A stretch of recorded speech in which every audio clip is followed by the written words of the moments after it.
shot towards the end zone. Touchdown! Trey Tucker! To the end zone it goes! Caught! Touchdown! Armon Benz!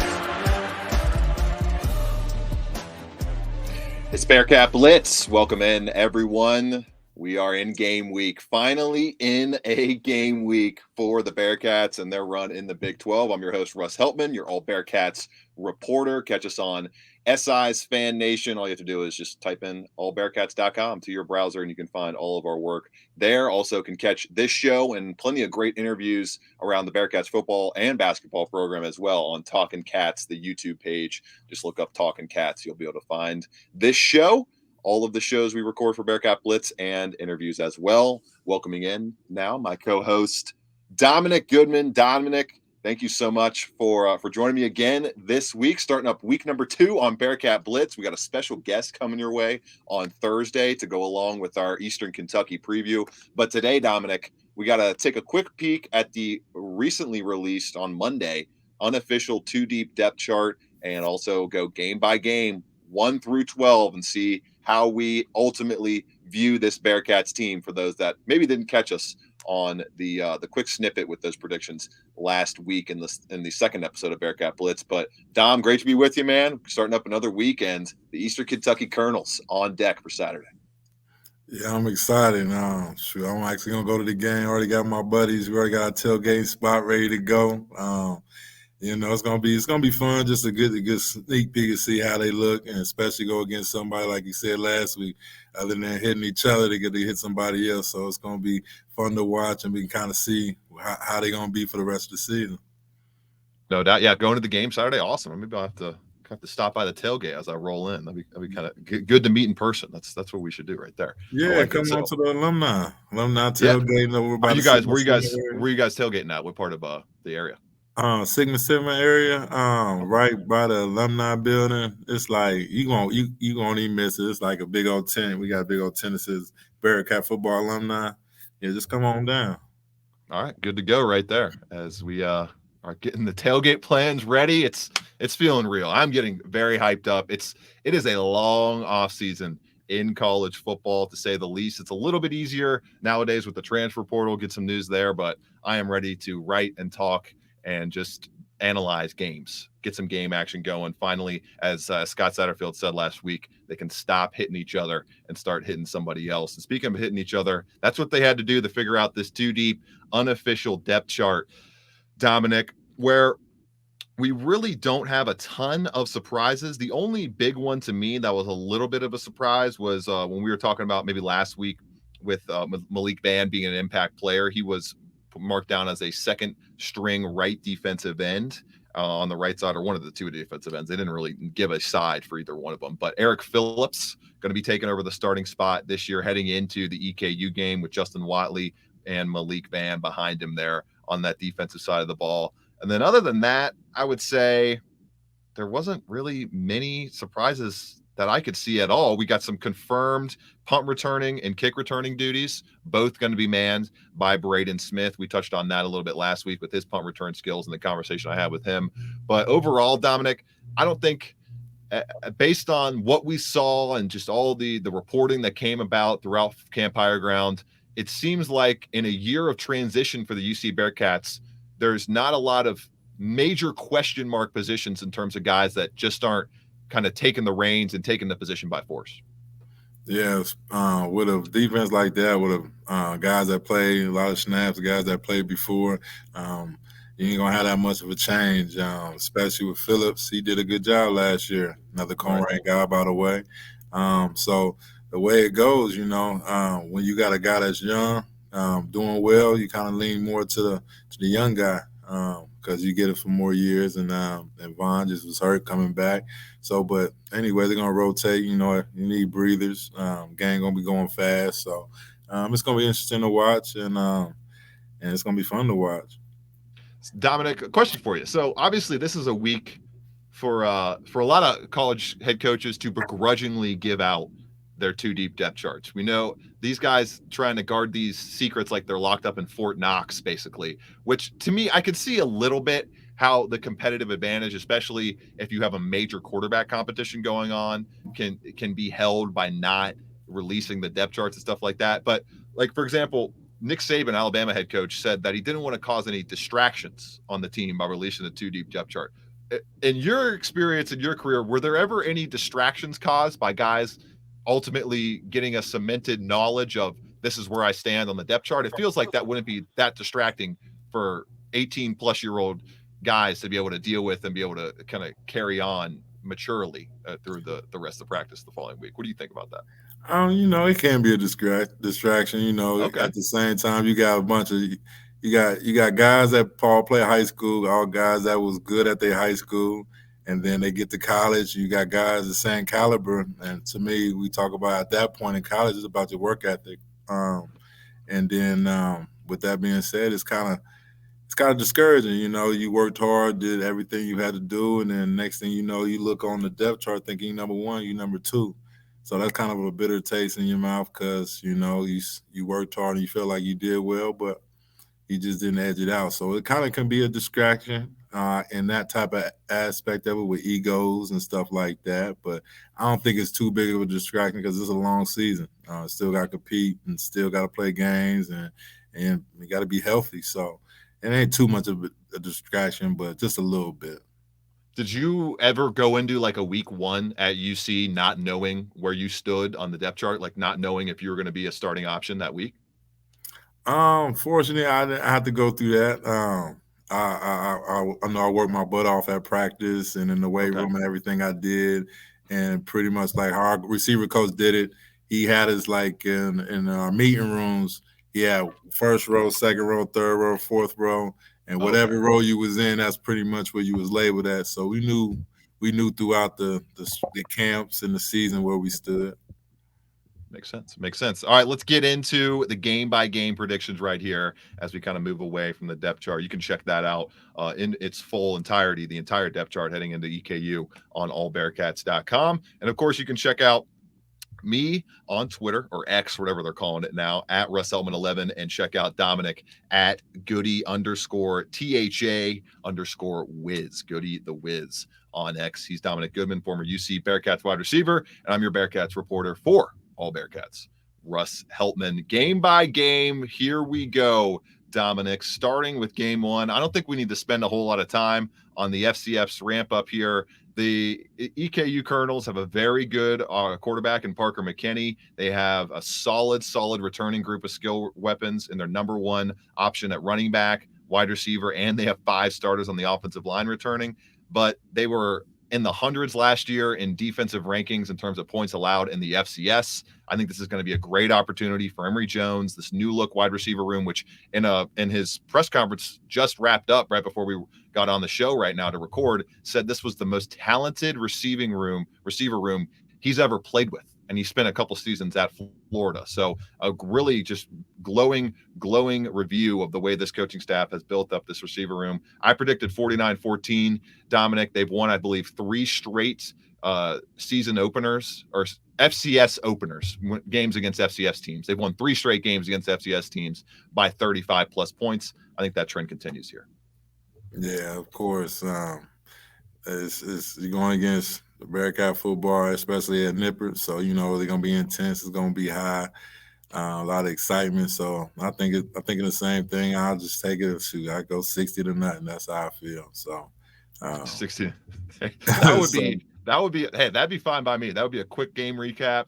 Get the speaking of the depth chart, get some guys further down the depth chart, a lot of run. That'll be a good experience right there. And obviously all those guys that may be potential red shirts, they can get run in those first few games. I believe it's you can't play in more than 4 games in a season to be able to recruit a red shirt. I'm pretty sure that's what the rule still is. So moving on to Pittsburgh, at Pittsburgh on September 9th. I think they fall to 1-1 here, Dominick. I predicted this as a win for Pat Narduzzi's crew. They're returning a nice defense with a really good corner duo that I think is going to give the Bearcats some trouble. The offense sputters a little bit. I have Pitt winning this one 24-21 to push the Bearcats to 1-1 on the season.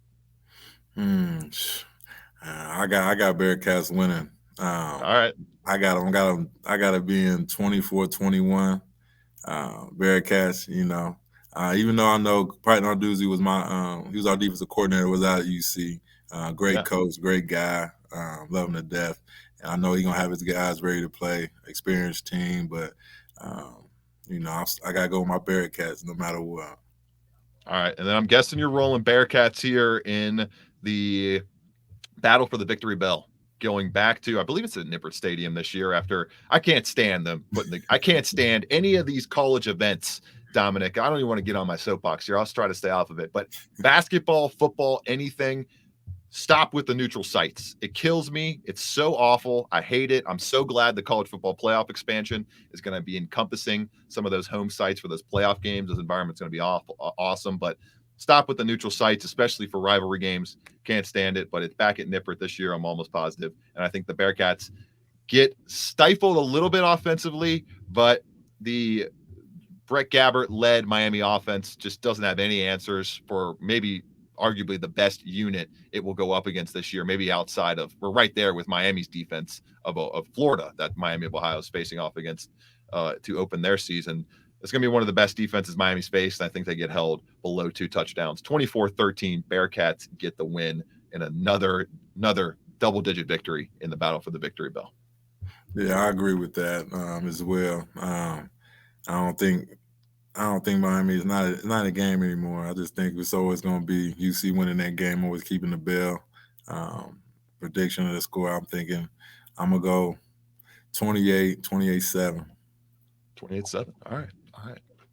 Non-conference down. Still have the Big 12 slate to get to right here. We'll pick things back up after this break with the Big 12 opener at Nippert Stadium, welcoming in the Oklahoma Sooners. Just the third time, I believe, the Bearcats have ever faced Oklahoma. So it's going to be very, very interesting to see how that all goes down. We'll be back after a quick message on Bearcat Blitz.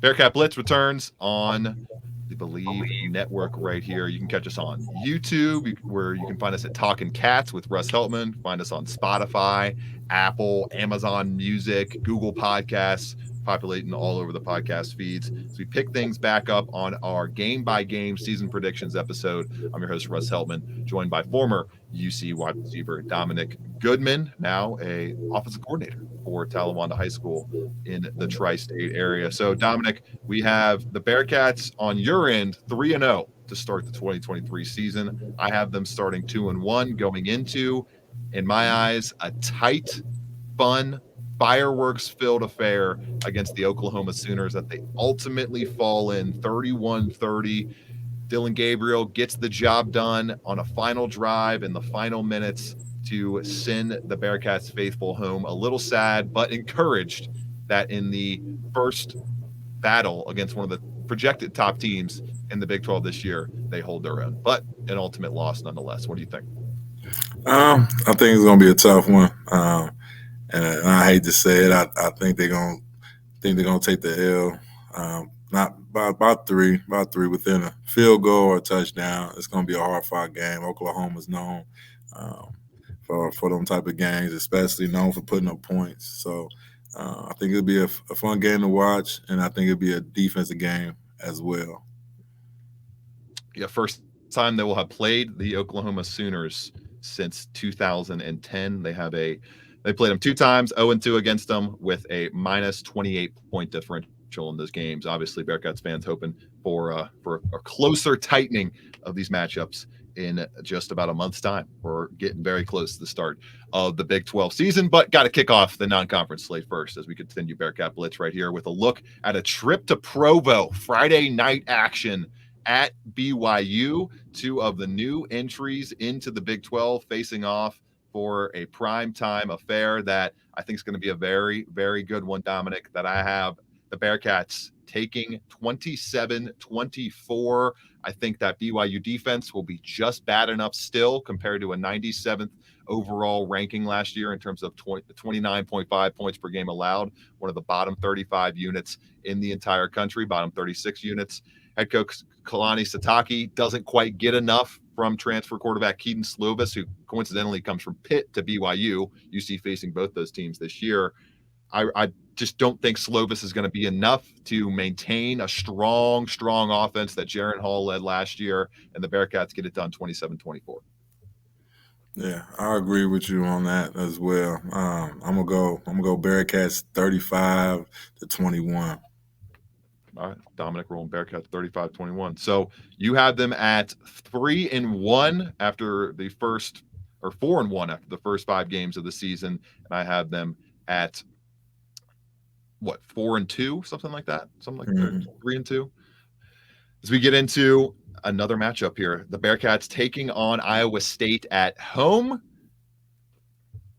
in what I think, Dominic, may be the ugliest game of the Big 12 slate for the Bearcats. Iowa State was a really, really good defense last year. I think they maintained that going into 2023. Miles Purchase and TJ Tampa kind of headlining that defense with the exit of Will McDonald, edge rusher to the NFL. Those guys should be able to hold things down, continue to hold things down on the outside in terms of pass coverage.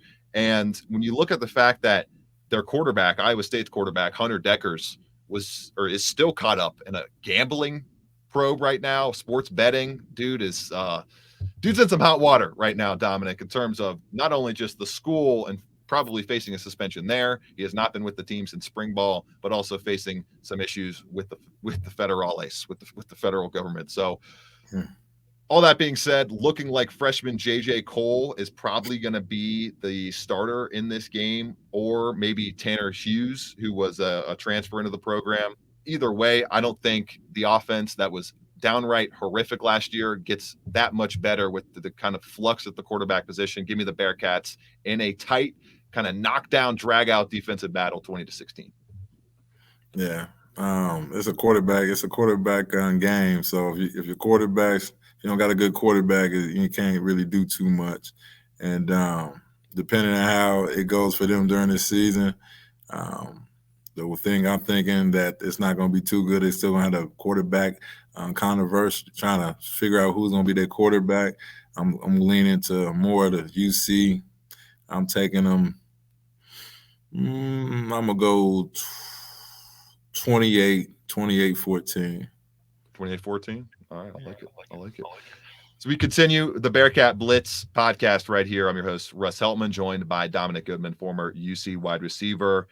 And we have the Baylor Bears coming to town for game number 7, a game that I think Baylor will be on a bounce back trajectory by this point in the season. We're a little down last year after, I believe, going 11-1 in 2021 and barely missing out on a college football playoff opportunity. Quarterback Blake Shapen should be better this year with another year under his belt. I think Dave Aranda continues to show why he's one of the better coaches in the Big 12.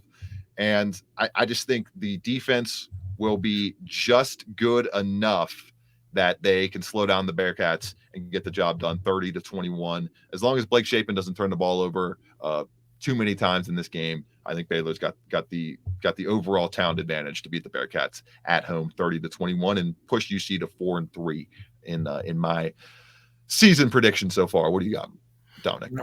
Well, similar situation. I'm kind of up in airs with it because Baylor's a good team, known for their offense, known for scoring the ball. They always have produced good talent there at Baylor, so it's going to be one of them games where it's just going to be. I feel like it's going to be a dog fight, a slugfest at the same time, where they're going to be a lot of points being scored. Because it's midway in that season, I feel like everybody's kind of figuring out what they can do, what they can run, and pretty much you got all the game film of the teams and knowing their tendencies. So I'm thinking I'm gonna go ahead and step it up 45-35. I got Baylor winning that one. Oh, a little bit of a shootout. All right. At Oklahoma State, going to is it T-Boone Pickens Stadium, one of the best stadium names just in all of college football. Amazing stuff right there. At the Cowboys, and I think the Cowboys get the job done at home behind a nice day from quarterback Alan Bowman, combined with a strong showing from the Oklahoma State defensive line against the Bearcats rushing attack, which we expect will be heavy laden with rushes throughout the season. They'll be a little bit more rush heavy compared to most of the modern offenses in today's college football. And OSU has kind of gone with their running defense, especially last year where they went 6-0 when allowing 5 yards per carry or less, and 1-6 when they allowed 5 yards a carry or more. I don't think they allow 5 yards per carry in this game. They get the job done in a little bit of a shootout here, 34-31 Oklahoma State. I gotta go with UC on this one. All right. I gotta go with them. I just think Oklahoma State, they're a good team, but I think they, when they get towards the end of the season, that's when they kind of start messing up, start taking some lumps, and I feel that it happened last year for sure. So UC gets stronger throughout the years, and throughout the season. And I think UC will pull it off. Score wise, I'm gonna go 42-35 UC. Big day for the offense. Big day for the offense. Traveling to Houston, I skipped a game. Welcoming the UCF Knights into Nippert Stadium for the 9th game of the season. I think this is going to be a 3-point Bearcats win, 30-27. They take the all-time series lead against UCF 9-8 with this victory. And overall, I think the strong part of this defense for UCF is going to be on the front with a guy like Tremont Morris-Brash returning to the team. 6 sacks last year, 13 tackle for loss, led the team in both categories there. And I think overall he's going to be solid, but the overall defense is not going to be able to do enough against this Bearcats rushing attack that bounces back after a bad week against Oklahoma State and goes and puts a nice number up on UCF. And overall gets the offense back humming once again. And then defensively, we all know what's up with. It's the same kind of equation for UCF. If that John Reese Plumlee and that kind of triple-headed rushing attack from UCF can get going on the ground, they're very, very difficult to beat. 5-0 last year when averaging 5.5 yards per carry or more, and they were 7-0 when rushing for more than 210 yards. I think they get stifled a little bit on the ground, get held below 170, 160 total rushing yards. That doesn't open things up through the air. For the passing attack, they get the L hung on them by the Bearcats at home, 30-27. Yeah, that's a big thing, just not getting that rushing game going for UC. If UC can stop that running game, it's football period. If you can stop the running game, you pretty much control the game because the game is won in the trenches. And UC defense can stop that, sustain that, and offense stay clicking. I think I got UC winning. I'll go with. I'll say I got them winning by 6. I'm going with 28-21. Well, that's right. I know my math a little bit, 28-21. 7 win by 7. We'll cut you slack there. Points. 6-7, same kind of thing. Touchdown score for sure. Final 3 games here, and we've got to get through them a little quickly. So I'll just package all these up into one prediction. At Houston, 30-28 Cougars. I think the trip to Houston is going to be a little bit too much late in the season for the Bearcats. Transfer quarterback Donovan Smith gets going by that point in the year after transferring from Texas Tech, and they get the job done for Dana Holgerson at the helm. At West Virginia, another tough road trip. This was one of the hardest games for me to predict.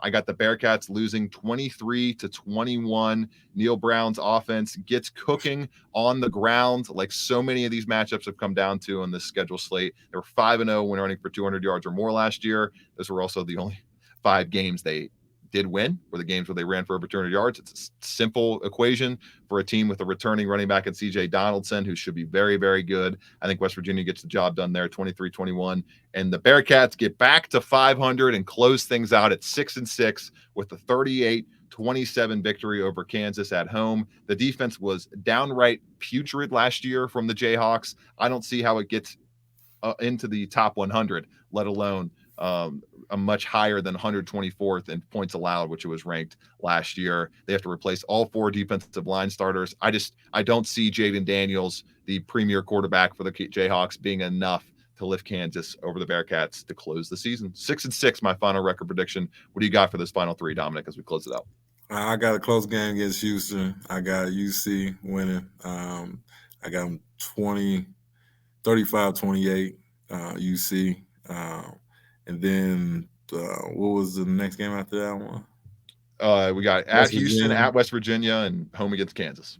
West Virginia is going to be tough. That's a a tough environment to play in. I'm gonna go with West Virginia on this one. West Virginia winning by 3. Close game. I feel it's going to be a close game, winning by 3. I think it's going to be a high-scoring game. It's going to come down to a field goal, in my opinion. And then the Kansas game. I mean, no hate to Kansas. I mean, it's like Baker Mayfield said, it's a basketball school. So I don't think they're gonna pull it off. I got UC winning that 35-14. There you go. So my final record prediction, 6-6. Dominick, you're going with 7-5, correct? Right. 7-5. Bowling. Just looking for bowls this season. That is the bar to clear for the Bearcats. Keep that bowl streak rolling. Nobody's asking them to shock the world at 90-1 or whatever they are to win the Big 12 this year going into the season and pull that off. Just keep that bowl streak rolling. Keep building this program for Power 5 level talent.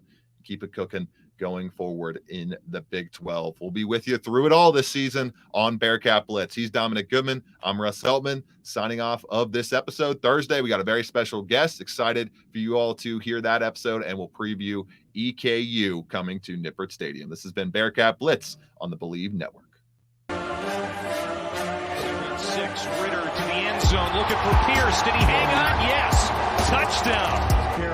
Back as I've been around. Here he goes again. Busts free. Jerome Ford down the sideline. Foot race. House call. Touchdown. 79 yards. Big one in the Peach Bowl. This is a big one too. And it's going to go all the way to the house on the first play